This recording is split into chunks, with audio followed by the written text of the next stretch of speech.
जन्नती सहाबी हज़रत अबू सईद खुदरी रज़ी अल्लाह ताला अन्हु आका सल्लल्लाहु अलैहि वसल्लम का फरमान मुबारक हम तक पहुँचाते हैं। फरमाया कि तमाम अज़ाए बदन जो है सुबह उठकर ज़ुबान से कहते हैं कि हमारे मामले में अल्लाह अज़्ज़ वजल से डरना, कि अगर तू दुरुस्त रही तो हम भी आफियत में रहेंगे और अगर तू बहक गई तो हम भी तेरे शर से महफूज ना रह सकेंगे।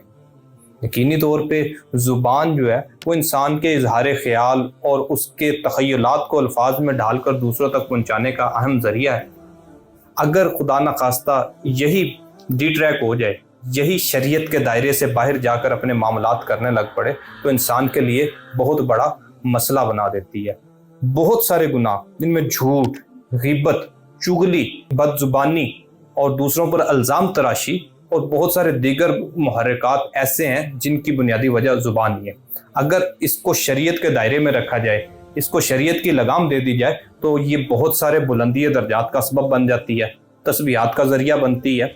इसीलिए इमाम गज़ाली अलैहि रहमा ने फरमाया कि ये ऐसा हुस्सास और तेज़ी से आगे बढ़ने वाला उज़्व है जिसको अल्लाह अज़्ज़ वजल ने दोनों होंठों के फाटक के दरमियान 32 दांतों का पिंजरा बनाकर उसके अंदर महफूज किया कि इसको मिस यूज ना किया जा सके। अगर इंसान का तसव्वुर इस बात पे रहे कि इस जुबान की पहरेदारी का इंतजाम कुदरत ने कितना सख्ती से फरमाया तो यकीनी तौर पे ये उसका मुस्बत इस्तेमाल करने लग पड़ेगा। और जब इसका मुस्बत इस्तेमाल होगा अल्लाह अज़्ज़ वजल की तस्बीह व हम्द बयान की जाएगी। इसका मुस्बत इस्तेमाल होगा आका सल्लल्लाहु ताला अलैहि वसल्लम की ज़ात अक़दस पर दुरूद पाक की कसरत होगी। इसका मुस्बत इस्तेमाल होगा अल्लाह अज़्ज़ वजल के प्यारे बंदों का तज़किरा होगा। और अगर खुदा न खास्ता ये बहक जाए तो बहुत सारे जैसे गुनाह पहले जिक्र किया उनकी तरफ ले जाएगी।